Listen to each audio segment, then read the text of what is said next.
नमस्कार मित्रांनो, कसे आहात सगळे? मस्त मजेत ना? एस क्लास एज्युकेशन बाय सुहानीमध्ये आपल्या सर्वांचं मनापासून स्वागत आहे. आज आपण पाहतोय 10th स्टँडर्ड जॉग्रफी म्हणजेच इयत्ता 10वी भूगोल प्रश्नपत्रिका जी आहे 40 गुणांची. तर मित्रांनो, लगेचच पाहूया आपण भूगोलाची प्रश्नपत्रिका. तर मित्रांनो, आज आपण जी भूगोलाची प्रश्नपत्रिका पाहणार आहोत तर ती फक्त आणि फक्त सरावासाठी आहे. हीच प्रश्नपत्रिका तुमच्या शाळेमध्ये किंवा बोर्डला विचारली जाईल असं काही नाही आहे. ही फक्त प्रॅक्टिससाठी आहे, फक्त सरावासाठी आहे. तर तुमचा सगळा अभ्यास झाला असेल तर आता आपण ही प्रश्नपत्रिका सॉल्व करणार आहोत. तर याची उत्तरे तुम्हाला नेक्स्ट व्हिडिओमध्ये मिळणारच आहेत, परंतु तोपर्यंत तुम्ही ही प्रश्नपत्रिका सॉल्व करा. तर आता आपण पाहूया यातील प्रश्न. तुम्ही जर कमेंट केली तर आपण नेक्स्ट व्हिडिओमध्ये याची सगळी उत्तरं पाहणार आहोत. तर आता या ठिकाणी प्रश्नपत्रिकेच्या स्वरूपाप्रमाणे पहिला प्रश्न, त्यातील प्रश्न पहिला अ असतो. अचूक पर्याय निवडून विधाने पूर्ण लिहा किंवा विधाने पुन्हा लिहा. तर या ठिकाणी विधान आहे जे 2 गुणांसाठी आहे. 2 विधानं आहेत 2 गुणांसाठी. त्यातील पहिला आहे, भारताचे सर्वात दक्षिणेकडील टोक टिंबटिंब या नावाने ओळखले जाते. त्यासाठी 4 पर्याय आहेत. अ आहे लक्षद्वीप, ब आहे कन्याकुमारी, क आहे पोर्ट ब्लेअर आणि ड आहे इंदिरा पॉईंट. तर यातील एक बरोबर पर्याय तुम्हाला निवडायचा आहे आणि ते विधान पूर्ण करायचं आहे आणि ते पूर्ण विधान तुम्हाला लिहायचं आहे. ओके, सो हा होता आपला प्रश्न पहिला, अ मधील पहिला प्रश्न. आता आपण पाहूया दुसरं विधान. त्यानंतर आहे दुसरं विधान, ब्राझीलमध्ये वाहतुकीसाठी सर्वाधिक वापर केला जातो. तर या ठिकाणी 4 पर्याय आहेत. पहिला पर्याय म्हणजेच अ पर्याय जलमार्गाचा, ब पर्याय आहे लोहमार्गाचा, क पर्याय हवाई मार्गाचा आणि ड पर्याय आहे रस्ते मार्गाचा. तर यातील योग्य पर्याय तुम्हाला निवडायचा आहे आणि ते विधान पूर्ण करून परत लिहायचं आहे. ओके, तर हा होता प्रश्न पहिला अ. आता आपण पाहूया प्रश्न पहिला ब.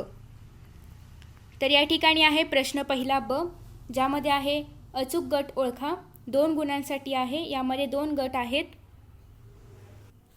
तर यामध्ये आपल्याला सांगितलेलं आहे त्यातील पहिल्या प्रश्नामध्ये की भारतातील बंदरे. तर भारतामध्ये जी बंदरे आहेत आणि त्याचा जो काही गट आहे तो आपल्याला ओळखायचा आहे.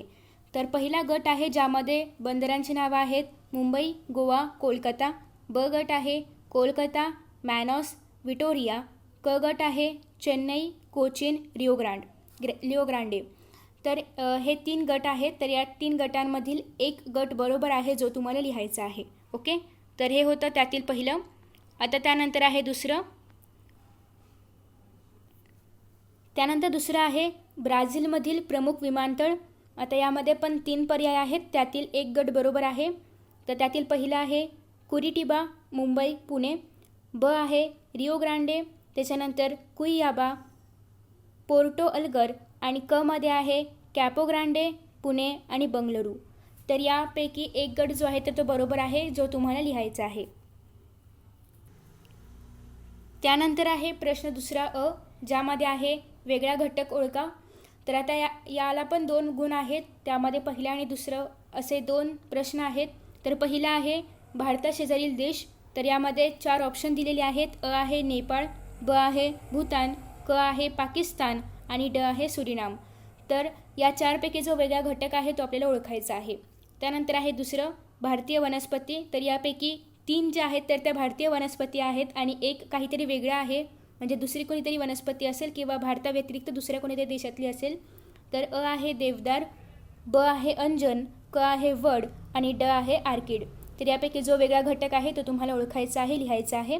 त्यासाठी आहेत 2 गुण 2 प्रश्नांसाठी. आता आपण पाहूया प्रश्न दुसरा ब. तर प्रश्न दुसरा ब आहे चुकीची जोडी ओळखा. तर या ठिकाणी 4 पर्याय आहेत. त्यामध्ये चुकीची जोडी जी आहे ती आपल्याला ओळखायची आहे.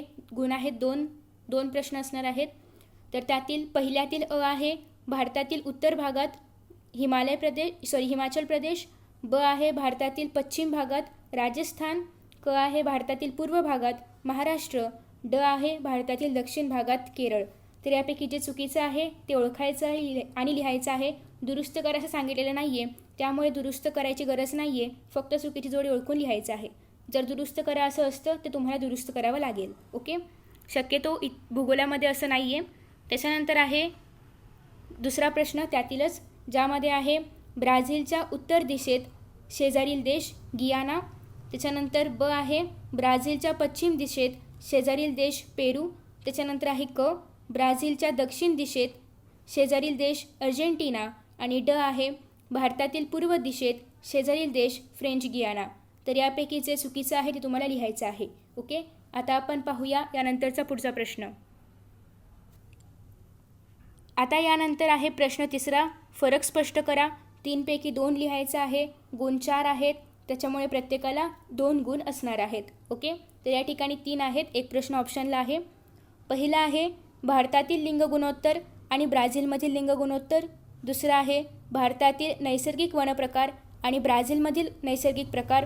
त्याच्यानंतर क आहे भारतातील पश्चिम घाट आणि भारतातील पूर्व घाट.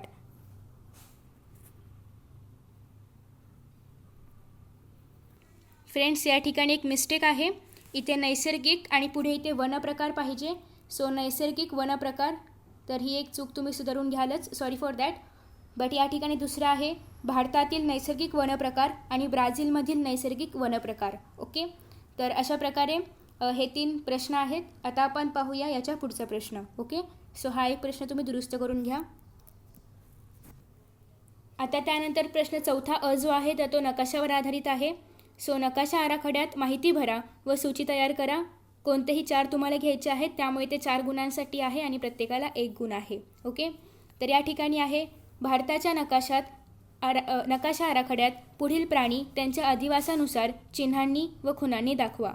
तर या ठिकाणी 6 ऑप्शन आहेत, त्यापैकी तुम्हाला फक्त 4 घ्यायचे आहेत.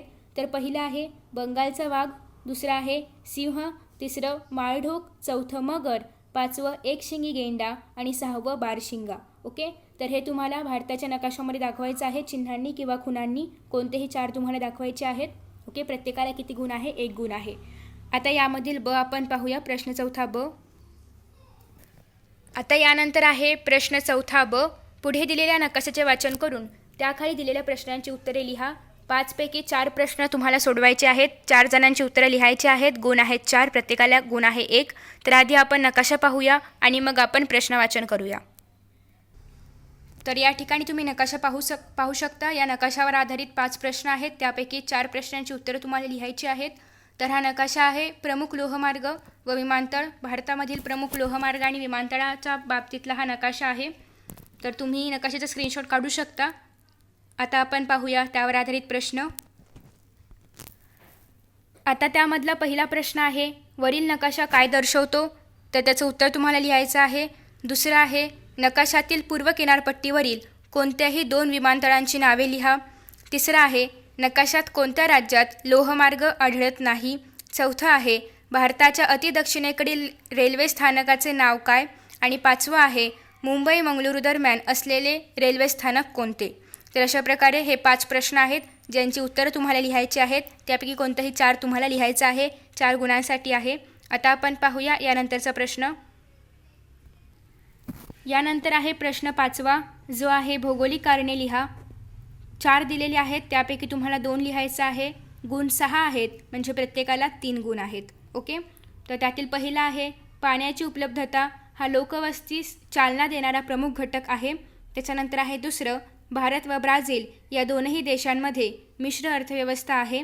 तिसरं आहे भारताच्या लोकसंख्येची सरासरी घनता जास्त आहे. आणि चौथं ब्राझीलमध्ये कृमी कीटकांची संख्या जास्त आहे. तर यामध्ये काही सेंटेन्समध्ये चुका असतील तर तुम्ही दुरुस्त करून घेऊ शकता. त्याच्यामध्ये काय एवढा मोठा प्रॉब्लेम नाही आहे. सो या ठिकाणी 4 प्रश्न आहेत, त्यापैकी कोणतेही 2 तुम्हाला लिहायचे आहेत. तुम्हाला प्रश्न कळले असतीलच. आता आपण पाहूया यानंतरचा प्रश्न. आता या ठिकाणी जो प्रश्न 6वा आहे तर त्यासाठी अ आणि ब असे 2 प्रश्न आहेत, ज्यापैकी कोणताही एक आपल्याला सोडवायचा असतो. तर या ठिकाणी पहिल्या आधी आपण प्रश्न 6वा अ पाहूया, जो 6 गुणांसाठी आहे. पाहूया तो प्रश्न काय आहे.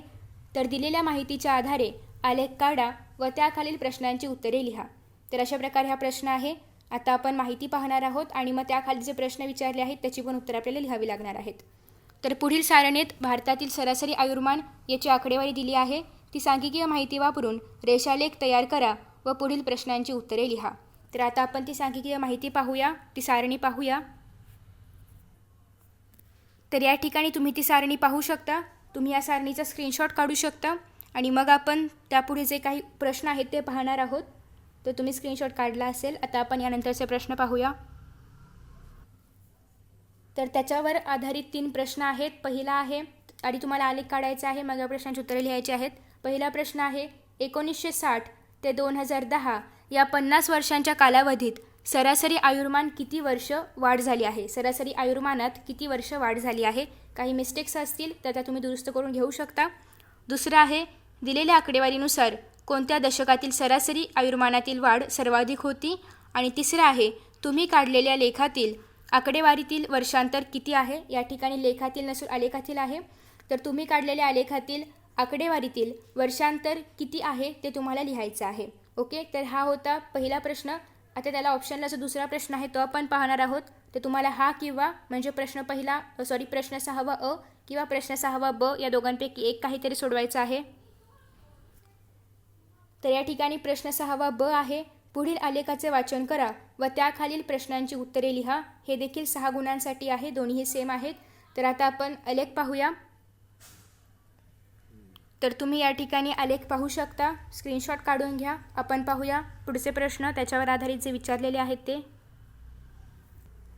तर त्यावर प्रश्न विचारलेले आहेत. पहिला प्रश्न आहे, आकडेवारीतील वर्षांतर किती आहे? दुसरा प्रश्न आहे, 1990 साली नागरीकरण याची टक्केवारी किती होती? तिसरा प्रश्न आहे, कोणत्या दशकात नागरीकरण सर्वात वेगाने झाले? चौथा प्रश्न आहे, कोणत्या देशात नागरीकरण, या ठिकाणी दशकात आहे, देशात नाही आहे, कोणत्या दशकात करून घ्या इथे तुम्ही. ओके, दशकात करून घ्या. कोणत्या दशकात नागरीकरण सर्वात कमी वेगाने झाले? पाचवा आहे, 1960 ते 2010 या 50 वर्षांच्या कालावधीत ब्राझीलमधील नागरी लोकसंख्येच्या टक्केवारीत किती टक्क्यांनी वाढ झाली? ओके, आणि त्यानंतरचा प्रश्न आहे, आलेखाचे विश्लेषण करणारी 2 वाक्य लिहा. ओके, तर अशा प्रकारे हे 6 प्रश्न आहेत ज्याची उत्तरं तुम्हाला लिहायची आहेत. प्रत्येक प्रश्न हा 1 गुणांसाठी आहे. अशा प्रकारचे 6 प्रश्न आहेत. सो एक तर तुम्ही प्रश्न 6वा अ सोडवू शकता किंवा प्रश्न 6वा ब सोडवू शकता.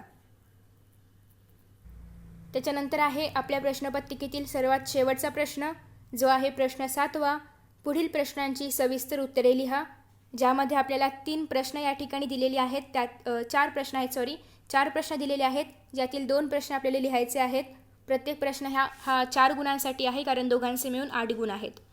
तर या ठिकाणी पहिला आहे, ब्राझीलमधील आग्नेय किनारपट्टीच्या प्रदेशातील लोकसंख्येचे वितरण व हवामान यांचा सहसंबंध उदाहरणे देऊन स्पष्ट करा. हा आहे पहिला प्रश्न. दुसरा आहे, भारतातील शेती व्यवसायाचे स्वरूप स्पष्ट करा. तिसरा आहे, ब्राझीलला व भारताला कोणत्या पर्यावरणीय समस्यांना तोंड द्यावे लागते? इथे पण काहीतरी मिस्टेक आहे, ब्राझीलला पाहिजे. त्याच्यानंतर आहे चौथं, भारताच्या हवामानातील हिंदी महासागर व हिमालयाचे महत्त्व थोडक्यात सांगा. ओके, तर अशा प्रकारे ही प्रश्नपत्रिका आहे. आय होप तुम्ही ही प्रश्नपत्रिका सॉल्व कराल. त्याचबरोबर तुम्हाला जर उत्तरं हवे असतील तर तुम्ही कमेंट बॉक्समध्ये कमेंट करून सांगू शकता, त्यानुसार व्हिडिओ तयार केला जाईल. ओके, तर मित्रांनो, अशा प्रकारे आपण या व्हिडिओमध्ये भूगोलाची प्रश्नपत्रिका पाहिलेली आहे. जर तुम्हाला हा व्हिडिओ आवडला असेल तर लाईक, शेअर, कमेंट करा. त्याचबरोबर चॅनलला सबस्क्राईब करा. नोटिफिकेशन बेल आयकॉनवर क्लिक करा. म्हणजेच जेव्हा मी यांसारखे व्हिडिओज अपलोड करेल तेव्हा तुम्हाला त्याचं नोटिफिकेशन मिळत राहील. सो तुम्हाला सर्वांना तुमच्या एक्झामसाठी ऑल द बेस्ट. तुमचा पेपर खूप सोपा जाईल अशी आपण आशा करूया आणि तुम्हाला सर्वांना आउट ऑफ मार्क्स मिळतील. So friends, thank you for watching this video. See you in next video. Bye bye.